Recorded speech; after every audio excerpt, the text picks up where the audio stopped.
з ним, коли він ділився цим досвідом. So I have some things to say about ritual, but maybe we can answer some questions about this first part. Бред каже, що він готовий перейти до ритуалів, але, можливо, він відповість на ті питання, які виникли стосовно першого пункту. Скажіть, будь ласка, у когось була піднята рука, чи ця людина загубилась, чи просто руку прибрала? Я піднімав, ви вже відповіли на це питання, я просто трошки поспішив, дякую. Ага. The participant says that he has risen his hand, but you already have answered that question, and that's fine. Probably you may proceed. Are there other questions or comments about the things that I've said? I imagine everyone has strong feelings about what I just said. Можливо, є якісь інші питання або коментарі, тому що Бред каже, я можу собі уявити, що тема викликає дуже сильні почуття. У мене є питання. Я хотіла сказати. Бачите, давайте хтось один. Я хотіла сказати, що наша війна вже йде 8 років. 8 років я спілкуюся з військовими в госпіталі, і я погоджуюся з тим, що найперше це бути, то, що каже він, присутньою і вислуховувати їх досвід. Але вам кажу, що величезна кількість наших військових вже 8 років воюють, і ми проходимо через це. І велика кількість наших фахівців вже проходять через це. Це не почалося для нас 1,5 місяці тому. Не бачу ваше ім'я, Руслана. Руслана says that our war has been continuing for 8 years already, and our warriors, our soldiers, and our specialists have been participating in this war for 8 years already, so this is not a novelty. And of course, she agrees that we should be present and witnessing this experience that our soldiers have. I mean, my response to that would be, perhaps that's 8 years worth of data where you've seen things that work and don't work. So, one comment would be, what do you already know about how to do this? And the other comment would be, even before 8 years ago, in all of our work, psychologists, massage therapists, teachers, whoever is here, how do you hold trauma? I'm sure you know something about that, and I would look to your own answers in some ways. Бред каже, що це вже такий величезний досвід 8 років, і, можливо, ви можете поділитись, що з вашого досвіду працює. Всі ті фахівці, які допомагаючі спеціалісти, хто з них, яка практика з вашого досвіду, можливо, можете поділитись з колегами у цьому питанні, була ефективною. I have seen one more hand reason, it's Valeria. Should we ask Руслана? Можливо, ви продовжите? Я можу сказати тими ж словами, які вже були сказані, що оскільки цей досвід унікальний, то і ситуація роботи з кожною людиною унікальна, ситуація травми кожної людини унікальна.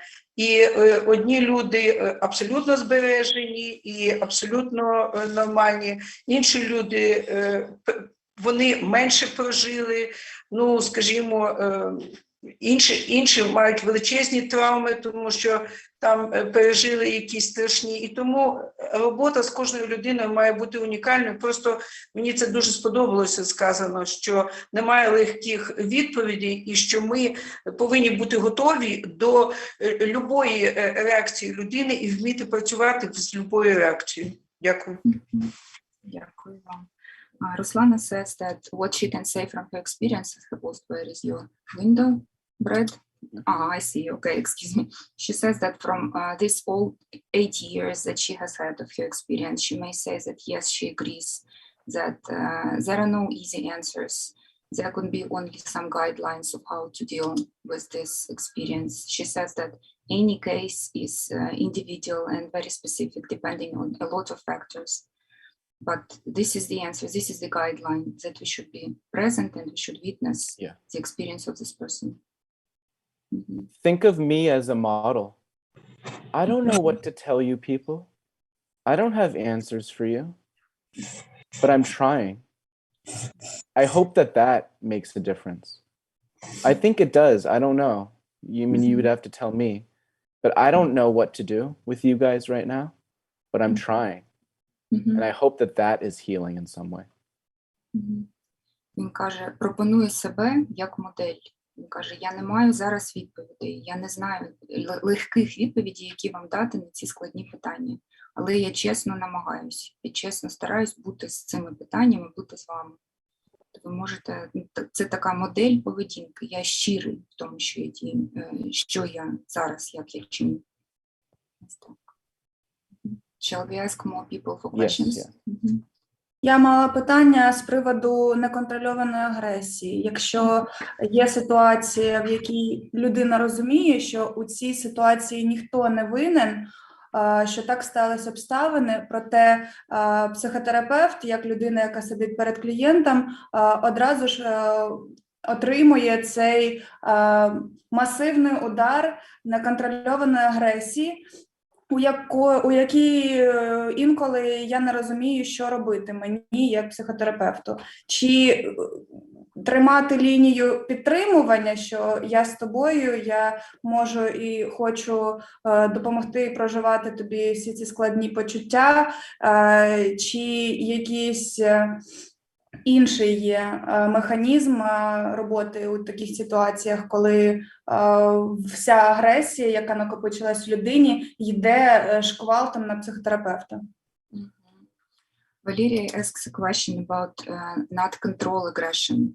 If a person who gets this news gets uncontrollably aggressive, and she says then even this person may understand, may realize that nobody is guilty in particular, that these are the circumstances, but still a psychotherapist in front of this person may face this terror, this rage, and may not know what to do.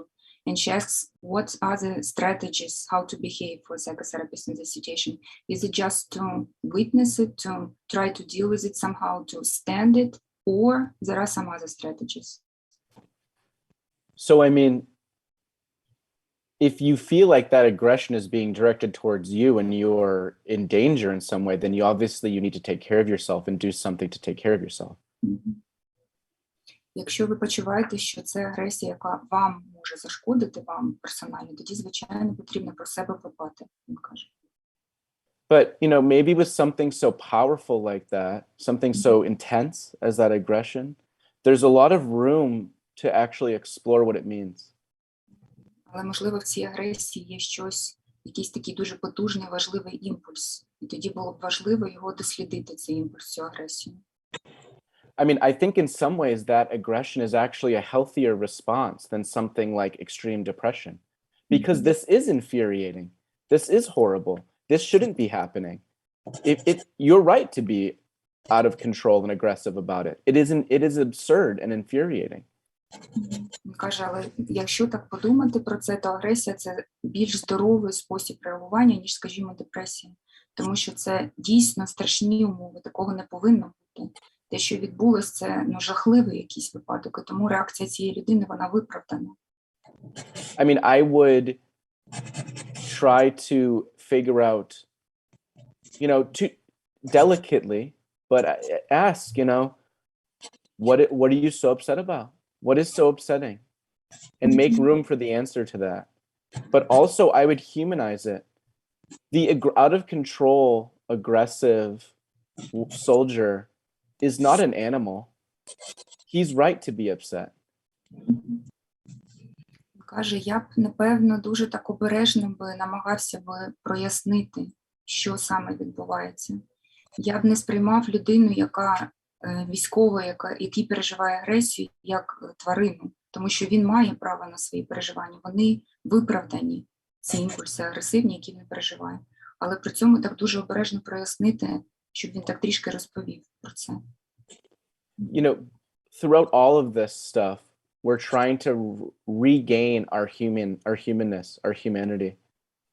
And there's something about that aggression that I don't want to label wrong. I want to label it as right, as human, as the human thing, among other feelings. Deep sadness is also very human, but this aggression, I think, is, it speaks to what our heart really wants to say about what's happening.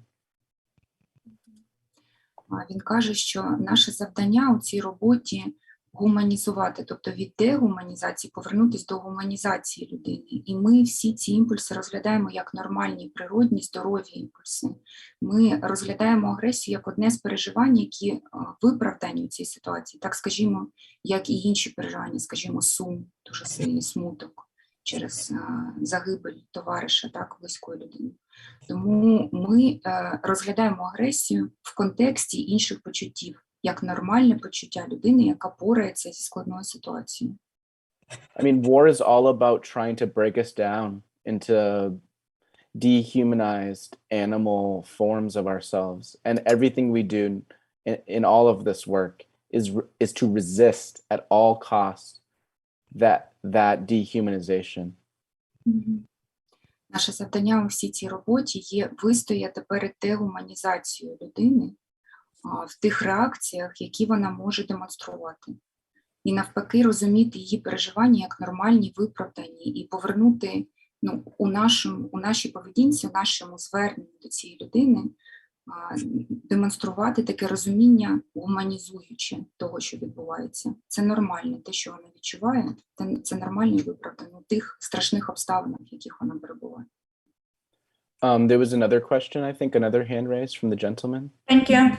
Дякую. Ще питання було. Юлія, у вас піднята. You answered my question with that one. Okay, So, thank you. thanks. Sure.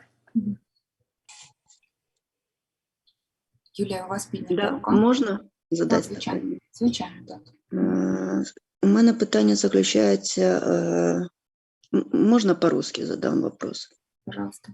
У меня вопрос возникает в том, что вот военные сейчас некоторые, многие выпивают, так, пьют, или употребляют наркотические средства. И вопрос тогда, когда можно начинать работать, надавать консультацию, да, потому что в алкогольном состоянии, в наркотическом ты не можешь предоставлять консультацию, как бы.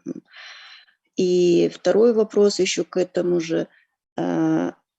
Сейчас много подходит как бы волонтеров, психологов к военным, да, и предлагают свою помощь. И здесь мы предлагаем помощь, но она не вызывает ли у военных иногда позицию жертвы, то есть когда им как бы навязывают вот эту помощь. Как вот здесь правильнее работать, корректней? Потому что все сейчас бегут к военным, предоставлять помощь, как бы консультировать, и вот не вызывает ли иногда вот это состояние у них, что они жертвы. Вот здесь тоже, как бы правильнее делать, корректнее или этичнее. Julia has two questions. The first question is about alcohol and drugs. She says that because of this experience and difficult feelings that they experience, they may use soldiers, may use drugs and alcohol. And what is the right strategy when to propose psychological assistance if a person is under some substance? That was the first question. Should I ask both now or should I comment? The second was about help that volunteers are very eager to offer now. That there are a lot of volunteers, they approach with their assistance to soldiers. And she says that as if these volunteers may, force to take this assistance. What is the right way? What is the ethical way not to cause the feeling of victim in a soldier that he's that he cannot help himself and therefore he needs to accept this assistance so that he doesn't feel like a victim. That's it. If it's not clear, then probably I will explain more. No, it's clear. They're just complicated questions. Складні питання. I mean, rampant drug and alcohol use is very common for soldiers who've experienced war trauma. I mean, it's a classic PTSD symptom. And, you know, there are probably people here who have more skill in working with addiction than I do, but similar to what I said before, I think we should try to understand with someone what it means that they're doing this thing, because it's probably a numbing of some sort. It's probably a moving away from what's happening. Additionally, it could be all kinds of things. Additionally, people are plagued by nightmares, other flashbacks, and those things can be very intrusive. And so sometimes to an extent, substance use can seem as if it's helping with those kinds of things. Now, the opposite of that is the holding that I'm talking about, that delicately, painstakingly, creatively, we have to find ways to embrace what is happening rather than to turn away from it. And this is especially true even of these flashbacks or these nightmares. So Dr. Brooke does a lot of work with veterans who have nightmares, and recognizing these voices in our nightmares, or these ghosts that sort of haunt us in our flashbacks as actual people, and speaking to them directly in our minds or out loud, if that suits you, goes a long way towards embracing it. And then it's in the embrace that these things tend to fade, not in the pushing them away with something like substances. I don't know if that's helpful or not. Бред каже про те, що алкоголь і наркотичні речовини – це дуже поширена проблема для військових, що це класика для людей, які приймають участь у бойових діях. І він каже, що знову-таки наше завдання в тому, щоб ми зрозуміли, що відбувається, щоб ми змогли, це буквально перекладається як обнять ту картину, яка відбувається.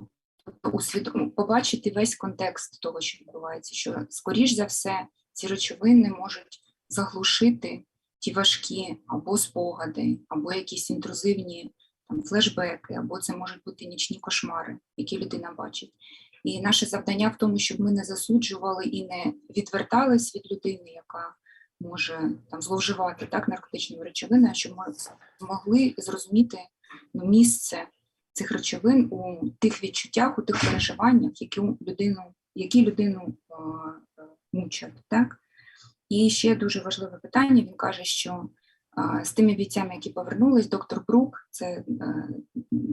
минулий вебінар викладав, і якщо не було, я сказала, що я вам всім надішлю, то там залишив в чаті координати, працює і навіть з такими нічними кошмарами у формі того, що він намагається разом з військовим визнати учасників цих кошмарів як реальних людей, і через то також зрозуміти картину переживань і надати допомогу людині, тобто ще раз не засуджувати, а спробувати підтримати людину у тих болісних переживаннях, які вона переживає, скажімо, через кошмари, які він бачить. Так? І знову він звертається до експертизи групи, можливо, ви можете хтось поділитися, як ви працюєте з такими речами.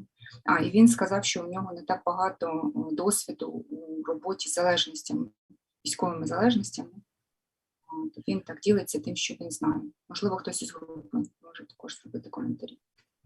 I mean, I'm in no rush to take away people's substances from them unless it's massively impeding the treatment. Eventually maybe we could get there, but in the beginning, working with it is maybe a little bit more helpful from my perspective than trying to sort of take it away immediately, especially if it's the one thing that's holding people together.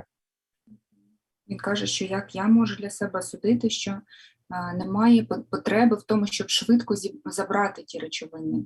Так, швидко зробити так, щоб людина припинила їх вживати. Що зараз, коли дуже погано, коли дуже гострі умови, що це непомічна стратегія, що ми можемо зробити, це підтримати, зрозуміти. Так, потім, коли вже буде безпечна більш-менш ситуація, тоді вже будемо працювати з тією залежністю. Наразі розуміючи, яку роботу ці речовини роблять для людини в її важких дуже переживаннях. То есть мы можем консультировать, даже если человек под наркотическими или алкогольными, то есть в этот период мы все равно можем предоставлять консультацию. Правильно я поняла? The question is if we can provide psychological assistance if a person is under some drug. There's a spectrum, There's a sometimes, on the one hand, it could be so disorienting that no, you can't. On the other hand, it could provide a little bit of the glue to hold things together, and then you can sort of work with it. But you have to assess there, you know, I mean, certainly if someone's coming to a session or meeting with you completely stoned every time, I don't know if you could work with that, but I'm willing to afford more wiggle room there, probably.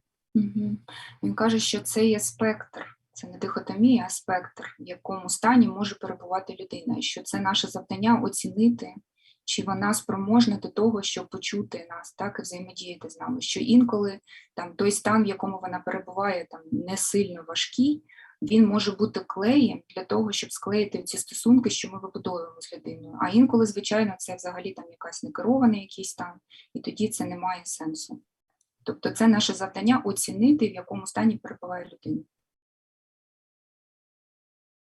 Can I say some things about ritual?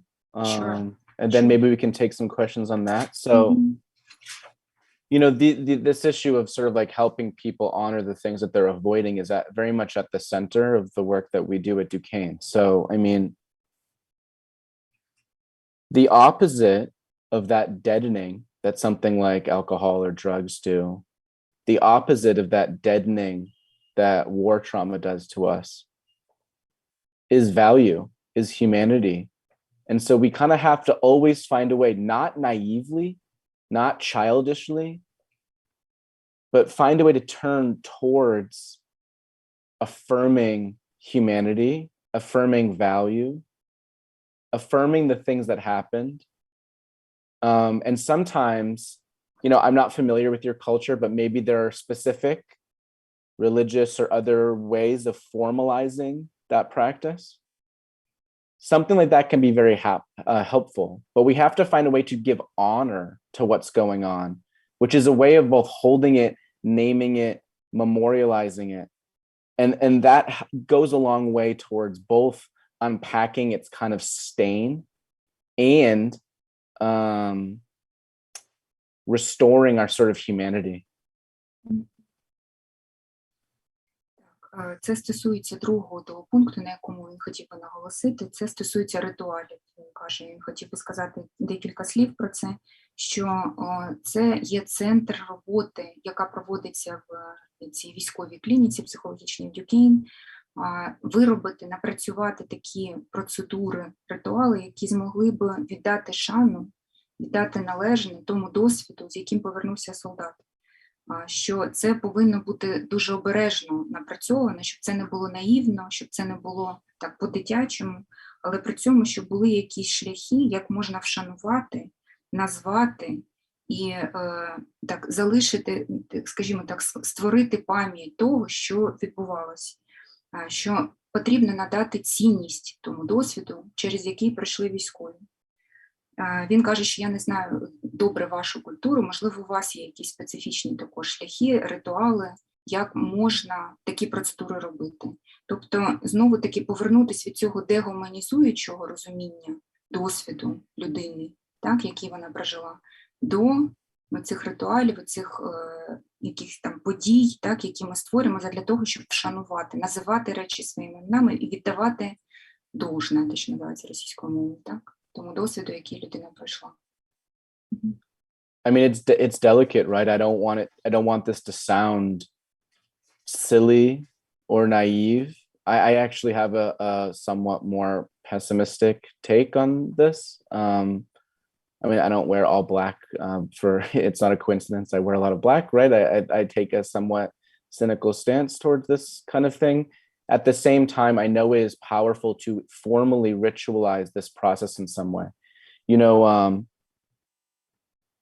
these soldiers need, if they miss the funeral of their comrade, I would encourage them privately or with the right other person to speak to that comrade. What would you like to say to them? Speak to them. What are they saying to you? You know, the same thing with, you know, perhaps someone you witnessed die who continues to haunt your dreams or your flashbacks, or someone perhaps you've killed who continues to haunt you. You can find a way to ask that person's, the ghost of that person, what do you need from me? What are you calling me to do? what are you trying to tell me? And making that a ritual can be very helpful. Він каже, що дуже важливо, щоб ці процедури не були такими, вони можуть виглядати такими наївними і не дуже такими розумними. Він каже, що я дуже багато зустрічався з песимістичним таким поглядом на такі речі. Скажімо, я там, він каже, завжди вдягаю чорне і можу якісь коментарі з цього приводу, на такі події, можу якісь коментарі з цього приводу почути. Але він каже, що при тому я хочу наголосити на цьому, я віддаю належність таким процедурам. Він каже, що, скажімо, для тієї людини було питання, якщо людина не може військовий відвідати похорон свого побратима, так, то все рівно не пройти осторонь, скажімо, цієї події, можливо, з фахівцем або, можливо, з його товаришем запропонувати поговорити з тією людиною, яка загинула. Що можна таке сказати, що можна почути від тієї людини. Це може бути розмова навіть з тим, кого вбив цей солдат, так, конкретний, з його призраком. Так, чого ти хочеш від мене? Такі питання поставити. Що ти хочеш мені сказати? Так, тобто, створити належний простір для таких переживань і, знову-таки, віддати їм должне. Вибачте, не знаю українського еквіваленту. You know, when someone has died a tragic, horrible death, it can feel like one of those ruptures.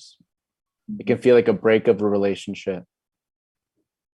But to honor the fact that they're coming to you in your dreams, to speak to them as if they can hear you, is a repair of the relationship.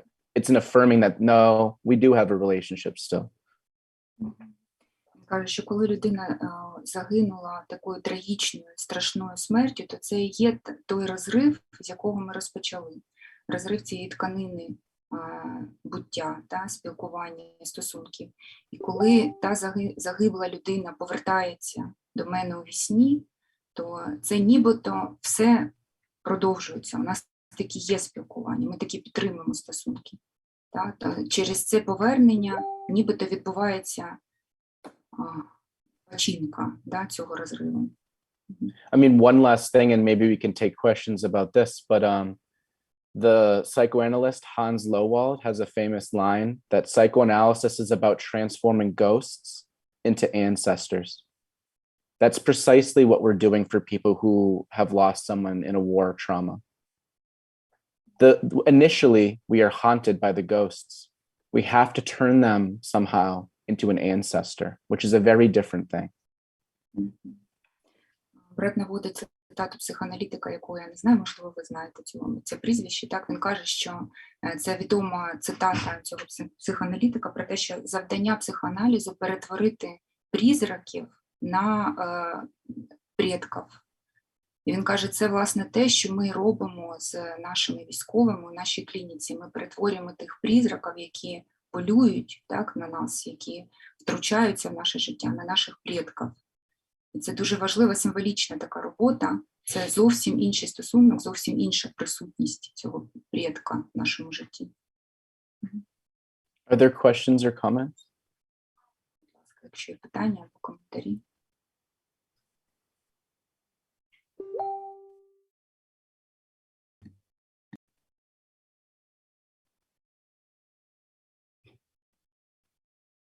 Так, будь ласка.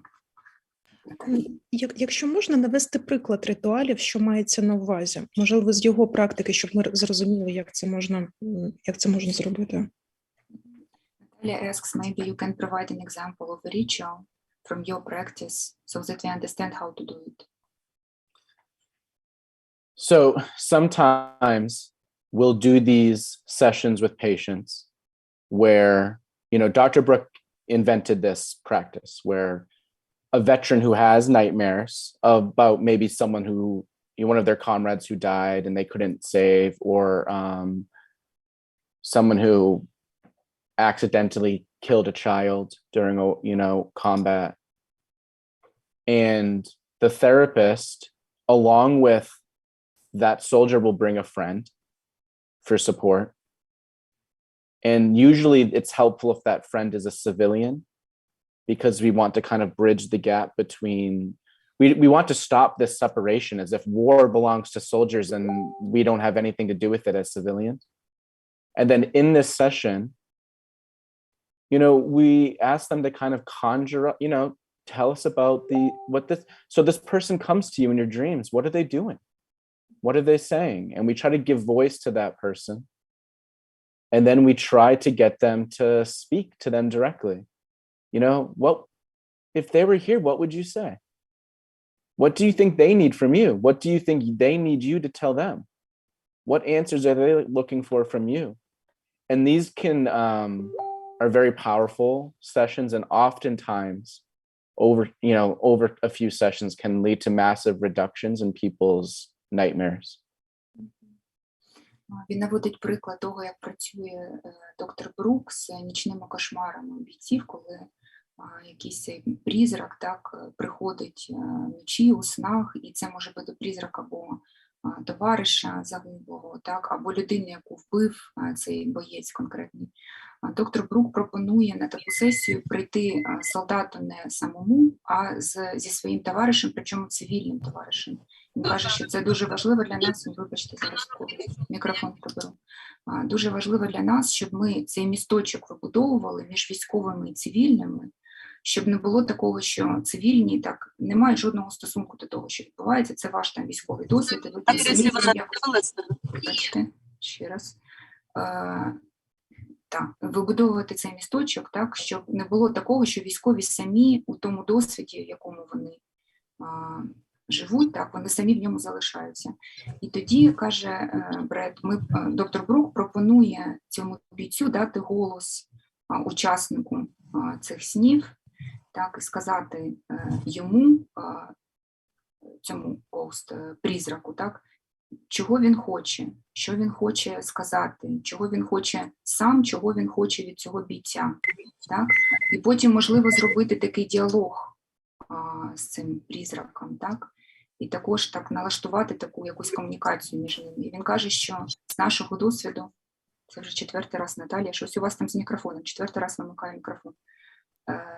Не та Наталія, яка запиталася зараз, давайте вам доперекладаю.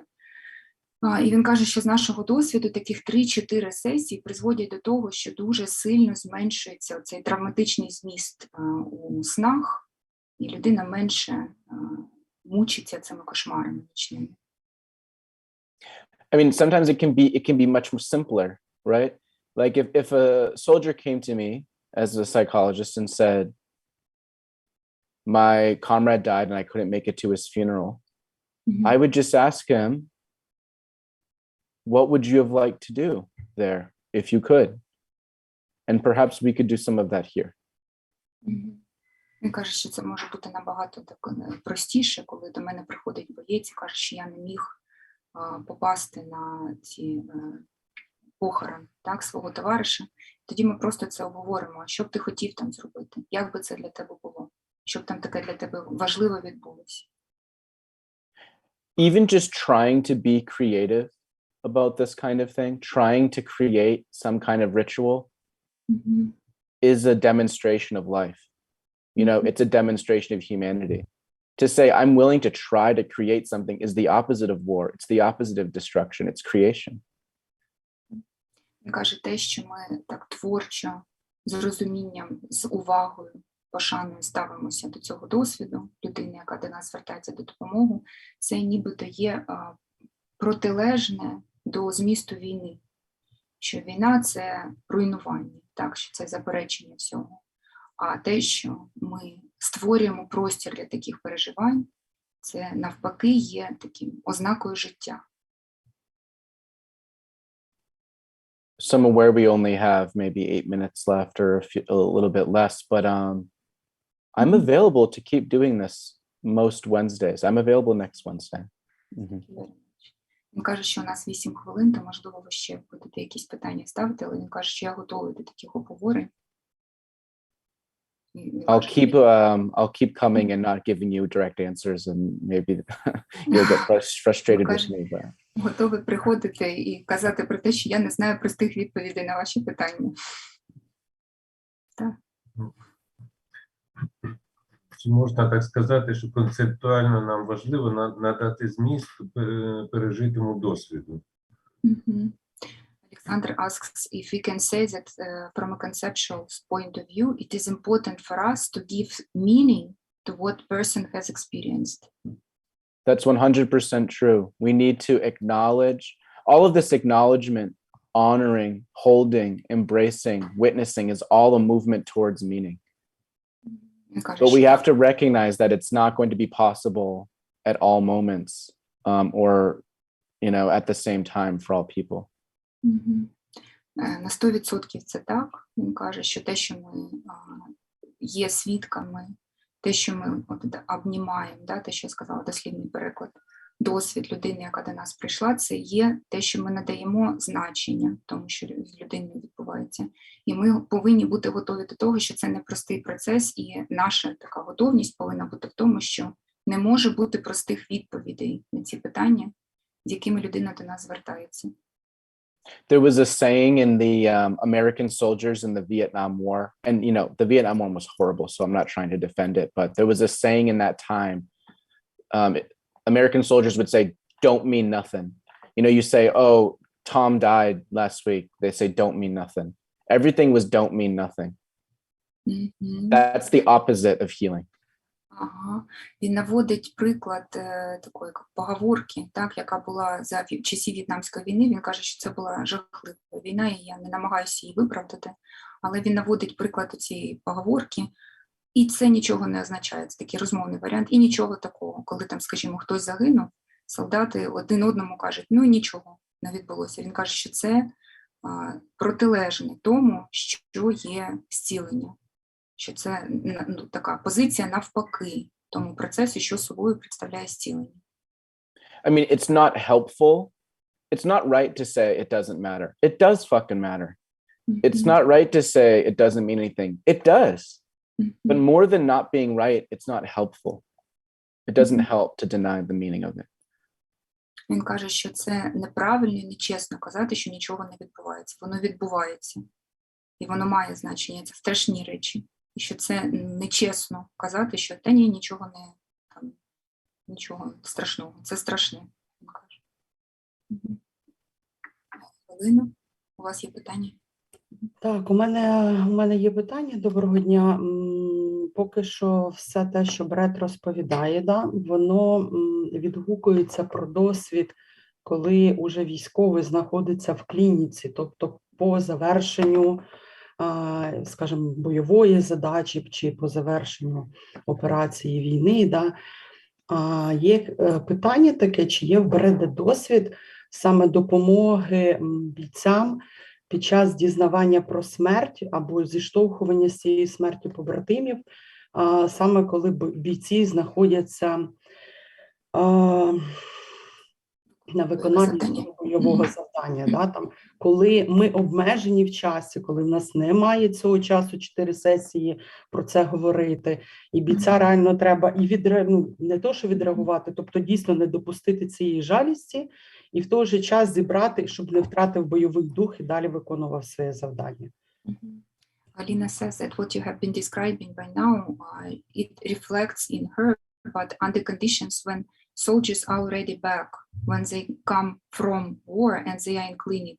But she says, have you ever had experience of working with soldiers when they are on the task, when they are committing some military task, and for instance, we have to inform them, to let them know that their comrade has died, but we should do it on the one hand, not being so merciful, so to say, and on the other hand, to provide him this news, that this terrible news has happened. I think that she's right to draw a distinction between the stuff that can happen later and the stuff that happens when you're in the middle of it. But I think the spirit remains the same. We have to make meaning. We have to acknowledge. We have to be direct. And we have to hold whatever comes up, knowing that in this case, they have to go back out there. But in those instances, I would be curious to know, what do you need to go back and keep fighting? maybe that can take a different, maybe the ritual can take a different form then, where instead of saying, what do you need to live a life with your little girl or your daughter or your wife, now what can your friend who has died, this ghost, tell you or help you when it comes to living your life? Maybe it could become the question of, what can this ancestor help you with that'll allow you to go back there and fight the fight that needs to happen? I'm sure there are answers there inside these people and in these relationships. Бред каже про те, що дуже правильний такий розподіл роботи на той варіант, коли військові вже повернулися і знаходяться вже, так скажімо, за мирних умов, так вдома, і ми надаємо їм допомогу. Або такі варіанти допомоги, коли ми працюємо під час виконання військовим свого бойового завдання. Але він каже, що мені здається, що дух цієї роботи повинен бути таким же, що ми повинні визнати той досвід, який відбувається, що ми повинні намагатись дати йому значення, так що ми повинні втримати ті відчуття, той досвід, який ми чуємо. І він каже, що, можливо, ця розмова з бійцем, вона би проводилась не в дусі того, що як цей призрак, що би він хотів тобі сказати, якби сталася ваша розмова так, щоб ти міг повернутися до свого мирного життя і жити з твоєю донечкою, з твоєю дружиною. А тут би це питання би звучало так, як би ця розмова, в чому вона була, щоб він сказав тобі, цей товариш, який загинув, для того, щоб ти зміг повернутися і боротися далі, щоб ти міг бути активним у тому завданні, яке ти виконуєш. Should we meet this time next week? Чи у вас наступного тижня вийде, щоб ми так само зібралися наступної середи? Okay, I'm happy to do it. You're welcome. It's my pleasure. And maybe next time we can, I'm sure other people here have answers to the questions that were asked. I'd like you to give answers to each other. Maybe you don't have the space to do that usually. This can be a space for that. Він каже, що він вдячний, це для нього також честь. Він каже, що він переконаний, що у вас є досвід взаємодії з цими питаннями, і що нехай би ця група була простором для того, щоб ми могли цим досвідом поділитися. We can make it much more of a conversation next time. То ми могли б зробити це більше як обговорення, таку дискусію, так. Okay, I'll see you all next time. You're welcome. Thank you.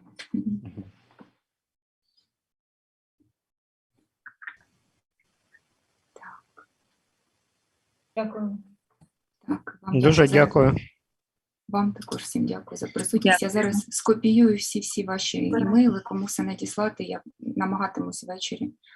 Бачу, що одна учасниця так і не змогла долучитись. Разів 5, мабуть, намагала. Я повішу запис обов'язково. Приберу це своє голова під кінець. Я копіюю імейли, всі будемо надіслати. І вам також дякую. Так. Дякую.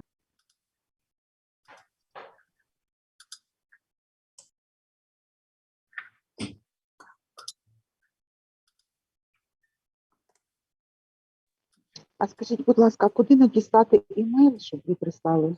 Можете тут прям чат зараз кинути, тому що от я їх зараз копіюю, а можете мені написати у Facebook. Я там теж читаю всю пошту, що мені надходить, і всім все надсилаю. Так, будь ласка. Скажіть, будь ласка, в наступну середу в цей же час? Сподіваємось, що так. Якщо щось зміниться, я обов'язково напишу, також там зроблю на Фейсбуці оголошення, тому що в мене вже буде інший часовий, як це називається, пояс. Я тому що буду в інших умовах, так, але я зроблю всі оголошення.